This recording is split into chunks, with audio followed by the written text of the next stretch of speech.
Queridas irmãs, queridos irmãos, nosso boa noite e votos de muita paz.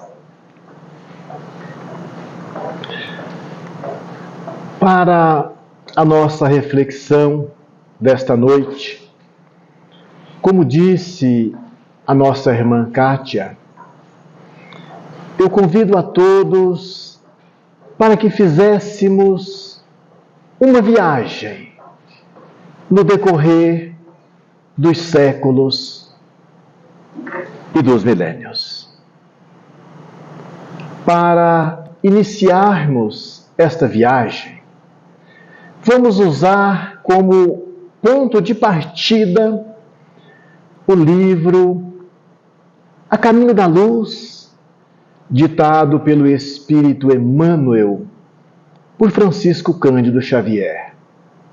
No capítulo 1 desta obra, intitulado A Gênese Planetária, disse Emmanuel: rezam as tradições do mundo espiritual que, na direção de todos os fenômenos do nosso sistema, existe uma comunidade de espíritos puros e eleitos pelo Senhor Supremo do Universo, da qual Jesus é um dos membros divinos.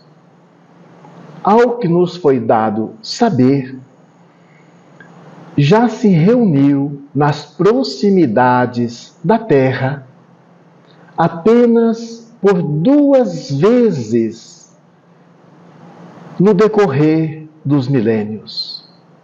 Uma foi quando o nosso planeta iniciou-se a sua formação, se desprendendo uma pequena parte da nebulosa solar, entrando em órbita. E a segunda foi quando ele mesmo, o governador planetário, o Cristo de Deus, desceu à Terra para nos trazer o seu evangelho de amor e de redenção. O que o Espírito Emmanuel está nos orientando nesta mensagem? Jesus é o governador planetário do nosso planeta. Nada acontece sem a vontade, a permissão do Cristo, cumprindo os desígnios e a vontade de Deus. Nada acontece sem a permissão do Mestre. É desse ponto que nós vamos partir nesta viagem que eu convido a todos. No livro A Gênese de Moisés, o primeiro livro do Velho Testamento, no capítulo 15, no versículo 12, diz o seguinte: Abraão, no final da tarde, ele teve um sono profundo. E neste sono, Deus falou a Abraão que o seu povo, o povo hebreu, seria escravizado no Egito por 400 anos. E de lá sairiam com muitos bens. Vejamos que,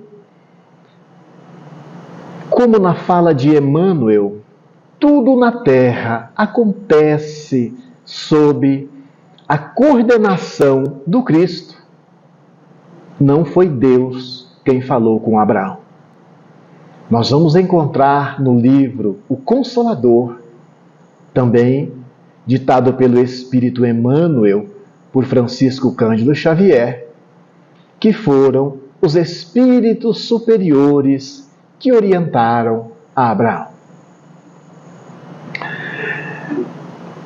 Vejamos que Abraão foi orientado que o seu povo seria escravizado no Egito por 400 anos.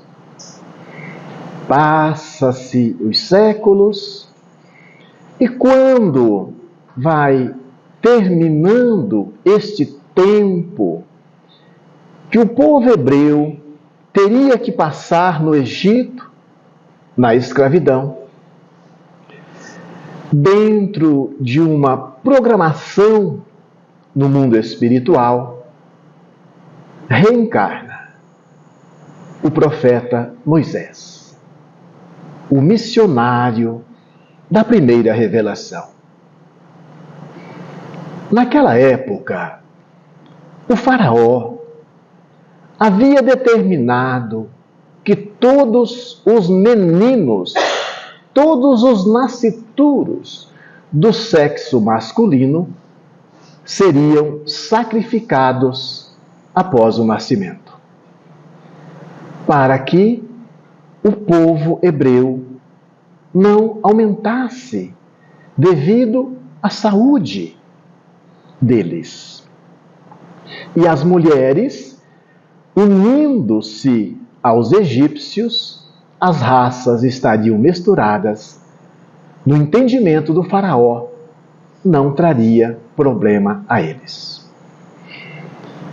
A mãe de Moisés, inspirada pelos benfeitores espirituais, após o seu nascimento, ela sabendo que a filha do faraó se banhava todas as tardes num rio, num riacho próximo, ela foi intuída a preparar uma cesta com o menino e colocar próximo aonde a filha do faraó o encontraria.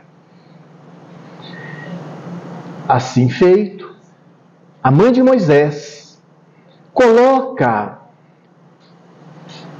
uma filha cuidando de longe do menino. E quando o menino é encontrado pelas servas da filha do faraó, a filha do faraó fica encantado com o menino, muito belo. Neste momento, chega a irmã de Moisés e a filha do faraó disse: este menino tem que ser alimentado. E a irmã de Moisés disse: tem uma senhora aqui próximo, ela é hebreia, ela pode alimentar o menino. E a filha do faraó disse: vai chamá-la. E vem a mãe de Moisés, alimenta o menino, e sob as ordens da filha do faraó, cuida dele por um tempo. Após isso, o menino é levado pela filha do faraó, ele cresce, recebendo uma boa educação dos egípcios. Após a idade da adolescência, a juventude, como homem feito, certo dia, Moisés, para defender um irmão de raça, um hebreu, ele agride um egípcio e termina por tirar-lhe a vida. Imaginando que ninguém tinha visto, passa alguns dias em uma outra situação que Moisés vai defender alguém que estava sendo agredido. Alguém disse-lhe: irás fazer com ele o mesmo que fez com o egípcio? Naquele momento, Moisés foge para o deserto. E o faraó disse-lhe que ele deveria pagar. Disse aos guardas que ele deveria ser preso e condenado à morte pelo ato praticado. Moisés, então, no deserto, certo dia, em um local que as pessoas usavam para dar água aos animais, chega as filhas de Jetro. E os pastores não deixavam elas dar de beber aos seus animais enquanto eles não terminassem de dar de beber aos seus animais. Moisés, naquele momento, ele defende-as e disse-lhes: dei de beber aos seus animais. Elas voltando para casa com o rebanho, Jetro, seu pai, disse-lhes: por que voltaram tão cedo? E elas então disseram que um homem as havia defendido dos outros pastores. E Jetro pede-lhes que voltassem ao bebedouro e convidasse este homem. Mais tarde, Moisés acaba casando com uma das filhas de Jetro, Zípora. Mais tarde ainda, quando chega o momento de Moisés libertar o povo hebreu da escravidão no Egito, ele promete àquele povo a terra prometida, a terra que mana leite e mel. No Evangelho segundo o Espiritismo, no capítulo 6, Allan Kardec, o codificador da doutrina espírita, traz um texto do Evangelho de João, capítulo 14, é uma fala do Cristo. E ele diz assim: se me amais, guardai os meus mandamentos, e eu rogarei a meu Pai, e ele vos enviará outro Consolador, a fim de que fique eternamente convosco. O Espírito de verdade, que o mundo não pode receber, porque não o vê e absolutamente não o conhece. Mas quanto a vós, conhecê-lo-eis, porque ficará convosco e estará em vós. O Consolador, que é o Santo Espírito, que meu Pai enviará em meu nome, vos ensinará todas as coisas e vos fará recordar tudo o que vos tenho dito. Jesus promete um outro Consolador, que ficaria conosco para a eternidade. Moisés, o missionário da primeira revelação. Jesus veio nos trazer o seu evangelho de amor e nos prometeu o Consolador prometido, que ficaria eternamente conosco. Nós vamos encontrar no Evangelho segundo Mateus, no capítulo 11, versículo 11, uma fala do Cristo, onde ele disse: nascido de mulher, João Batista é o maior, mas no reino dos céus ele é o menor. Jesus disse que Na terra, João Batista é o espírito mais evoluído que habita a terra, segundo ele. Mas no mundo espiritual, ele é o menor. No Evangelho segundo Mateus, no capítulo 17, nós vamos encontrar uma brilhante passagem quando a transfiguração de Jesus, quando o Mestre convida 3 dos apóstolos, Pedro, Tiago e João, para subir ao Monte do Tabor.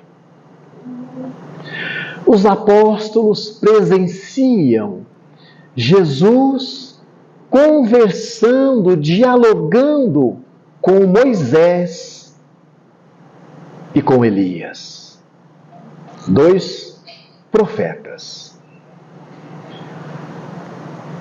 Vejamos que lá no Velho Testamento, Moisés proibiu a comunicação com os espíritos, porque era usada de uma forma banal. Mas, nesta passagem do Evangelho, é como se ele estivesse nos falando: olha, eu proibi porque era usado de forma equivocada. Mas eu, Espírito, Elias, Espírito, estamos aqui conversando, dialogando com o Mestre. Os apóstolos ficam deslumbrados diante daquela visão e caem em sono.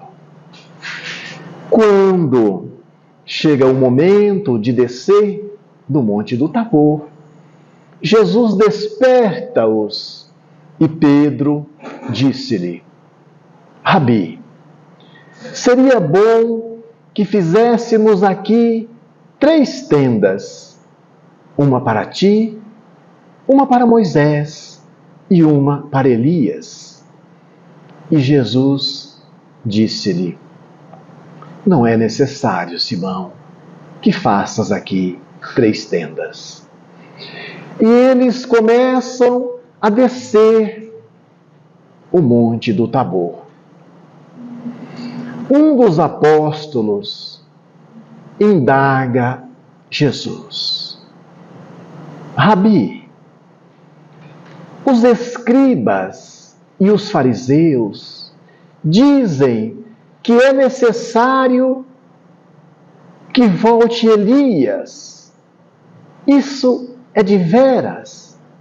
Isso procede? Jesus então respondeu: eu vos declaro que Elias já veio e fizeram com ele tudo o que lhes aprouve. Assim também farão com o Filho do Homem. Os apóstolos então compreenderam que era de João Batista que Jesus falava. Evangelho segundo Mateus, capítulo 17, a transfiguração de Jesus. Jesus disse a eles, e a nós, e a toda a humanidade, que João Batista é a reencarnação do profeta Elias. Nós vamos encontrar no livro Parábolas e Ensinos de Jesus, de Cairbar Schustel, na lição intitulada O Profeta, que João Batista, aliás, Elias, João Batista e Allan Kardec é o mesmo Espírito.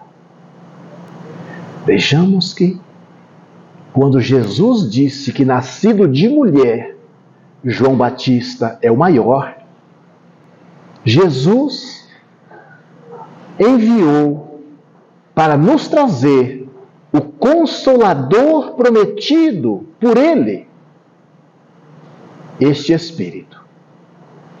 Elias, João Batista, Allan Kardec, o missionário da terceira revelação.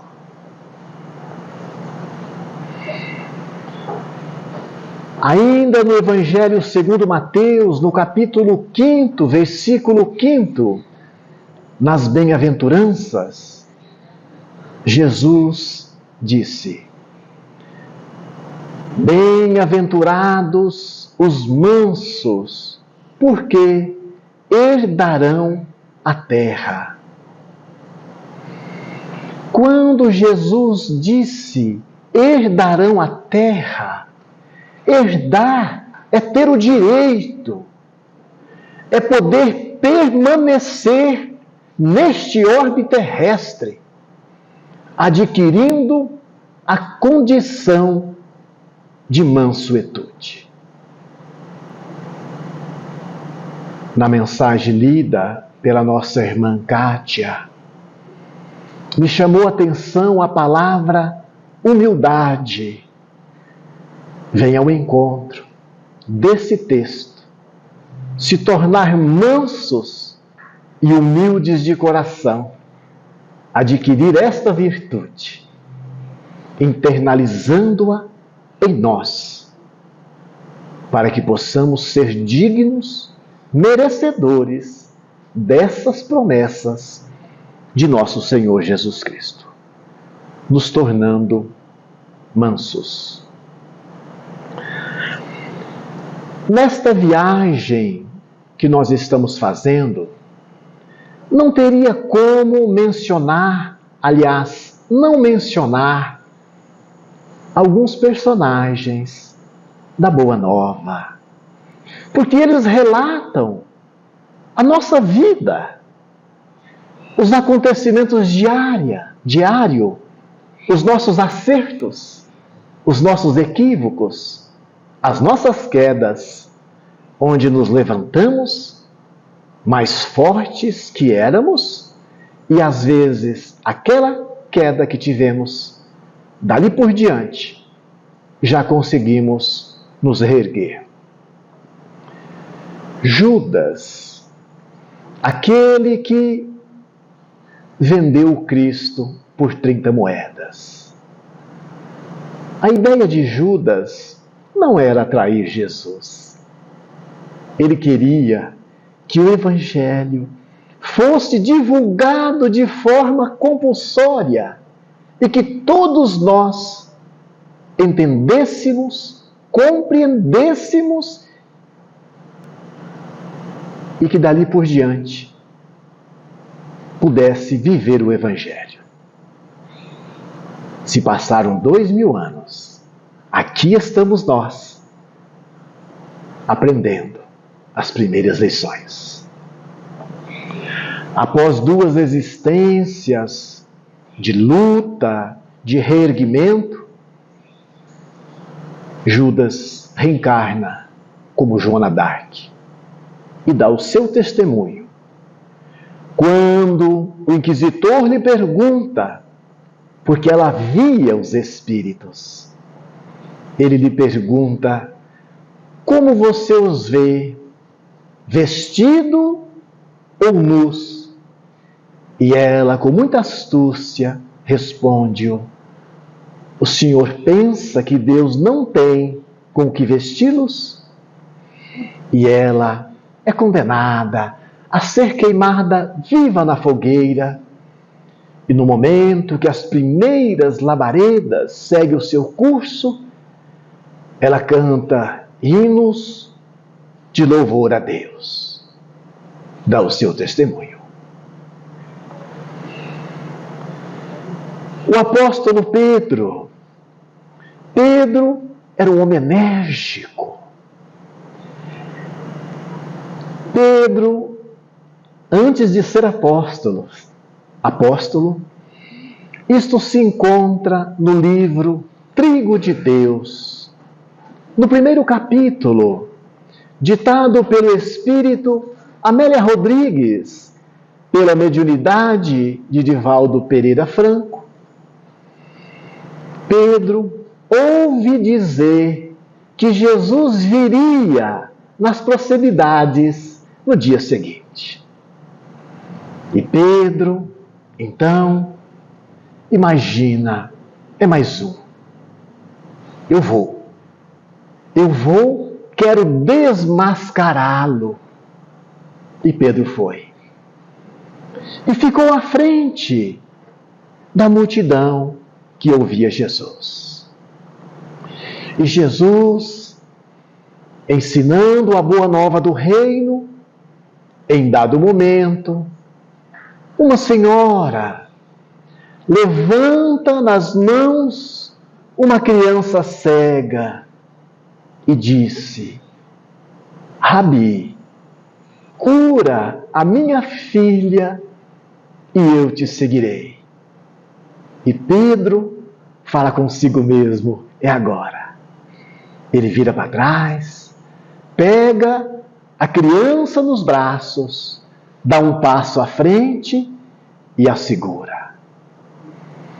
Jesus vem, olha nos olhos de Pedro, como se ele estivesse fazendo a leitura dos seus pensamentos, não disse-lhe uma palavra. Ele toca os olhos da criança cega e disse: em nome de meu Pai, quero que vejas. Naquele momento, a criança começa a chorar e gritar: eu vejo!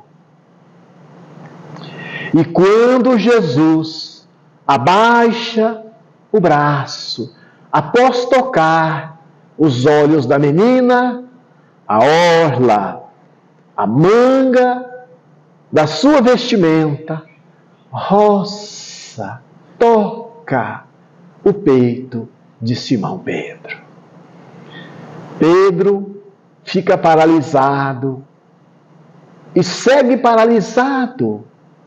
Termina a fala de Jesus, a multidão se vai e Pedro fica tocado no âmago da sua alma, da onde ele conhecia o Mestre, sem nunca ter o visto naquela existência.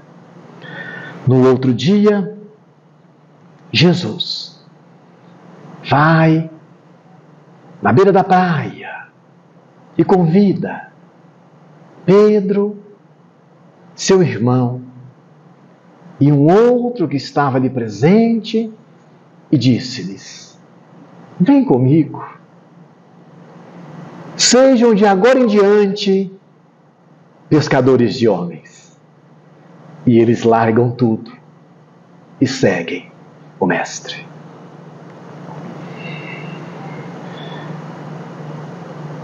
Poderíamos também citar aquele que, segundo o Espírito Emmanuel, cultivou a flor divina do Evangelho, Saulo.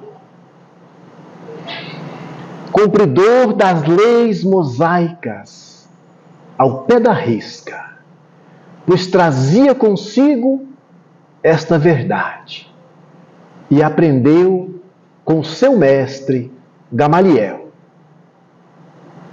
com quem ele estudou, se tornou rabino, doutor da lei, para cumprir a lei mosaica.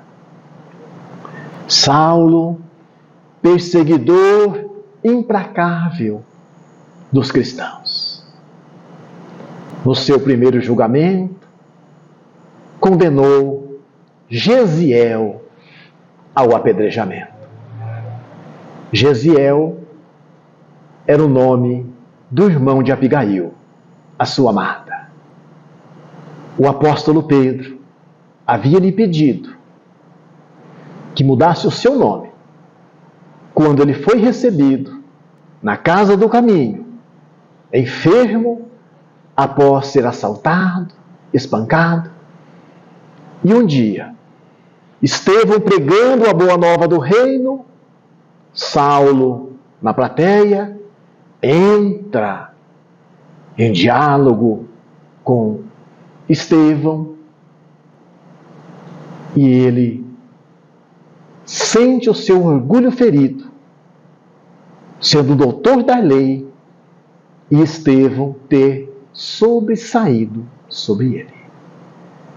Condena o diácono Estevão ao apedrejamento.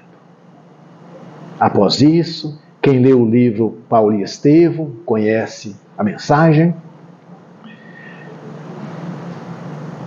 Mas Paulo continua, ainda Saulo, quando ele visita Abigail, doente, enferma, quase no final dos seus dias, ela relata a ele, após a morte do irmão, muito sofrimento, ela relata a ele que também tinha se convertido e era cristã, porque confiava em Jesus. E ele pergunta, com quem? Passou por aqui um velho, Ananias. E Saulo sai de lá enfurecido. E ele monta uma equipe, uma guarnição, e marcha para Damasco, onde ele ia prender, julgar, condenar à morte Ananias. Jesus não permitiu. Às portas de Damasco, Jesus aparece-lhe e ele disse que a luz do Cristo é mais forte que a luz do sol. Ele cai do cavalo, cego. Primeira pergunta que ele faz a Jesus: quem és tu, Senhor? E Jesus responde: eu sou o Cristo, aquele que tu persegues.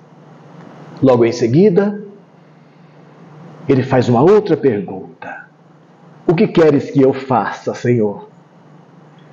E Jesus lhe orienta que ele adentre a cidade e busque a rua da direita, que ele busque Ananias. Ele dispensa a guarnição, mas um dos guardas o conduz até a rua da direita para que Ananias cure a sua cegueira.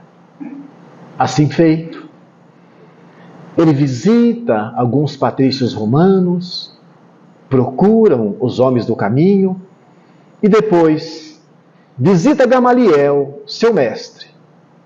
E Gamaliel lhe arruma um trabalho no deserto, onde ele fica por 3 anos estudando o Evangelho e trabalhando como tecelão, juntamente com Átila e Prisca, os amigos do deserto. Depois, ele sai pregar o Evangelho. Nós já conhecemos a história de Paulo. Sem medir esforços, ele se transformou de Saulo para Paulo. E ia de cidade em cidade, em embarcações, de a pé. Às vezes era agredido, apedrejado, e ele ia para a próxima cidade pregar o Evangelho. Paulo é nosso exemplo. Não podemos permitir que as dificuldades nos cause desânimo diante da tarefa, da oportunidade que assumimos juntamente com o Cristo de trabalhar na sua seara. Falando também de uma outra personagem da Boa Nova, Maria de Magdala. No livro Boa Nova, no final dos seus dias, enferma, após de ser negada a oportunidade de seguir juntamente com os apóstolos, eles não permitiram, que ela fosse com eles. E quando ia partir os 2 últimos, ela pediu: me leve com vocês. E eles não permitiram. Eles tinham medo que ela tivesse uma recaída. Ela se lembra então de momentos que ela teve junto com Cristo, quando ela lhes narrou algo da sua intimidade e disse ao mestre: Rabi, eu não posso ser mãe. E ele lhe pergunta: Maria, quem é mais mãe? Aquela que cuida dos filhos da sua carne, ou aquela que é mãe dos filhos de outras mães? Ela compreendeu a mensagem e passou dali por diante a cuidar dos rancenianos, até contrair a lepra, e no final dos seus dias faz a viagem até Éfeso, muito enferma, debilitada, frágil, viajando durante a noite, parando durante o dia. Nas portas de Éfeso, ela tomba, sem forças, e é acolhida por uma família de cristãos, e ela consegue, nos últimos instantes da sua vida, rever os corações queridos, João e Maria, mãe de Jesus. Depois ela volta para a pátria espiritual. É recebida pelo Cristo. No livro Caminho, Verdade e Vida, de onde a nossa irmã leu a mensagem, na lição de número 92, intitulada Madalena, o Espírito Emmanuel comenta nesta obra, é uma das 5 obras que compõem a coleção Fonte Viva. Ele disse que Maria foi aquela que mais renunciou. E uma das mensagens da noite, lida pela nossa irmã, fala da renúncia, de priorizar, de trazer Jesus, o sol das nossas vidas, para dentro de nós, sem se importar com ontem, mas nos importarmos muito com hoje, que é nosso, fazendo essa mudança, essa transformação que esses personagens da Boa Nova fizeram. O Espírito Emmanuel disse que Madalena foi a que mais lutou pela sua transformação. A que mais lutou e venceu. Poderíamos estender a nossa fala falando dos personagens da Boa Nova, mas vamos voltar novamente no Evangelho segundo o Espiritismo, no capítulo 3º, intitulado, aliás, na última lição do capítulo 3º do Evangelho segundo o Espiritismo, a mensagem intitulada Progressão dos Mundos. O Espírito Santo Agostinho, no final desta mensagem, nos orienta que a Terra havia chegado a um patamar de deixar de ser um mundo de provas e expiações para ser um mundo de regeneração. Isso no ano de 1862.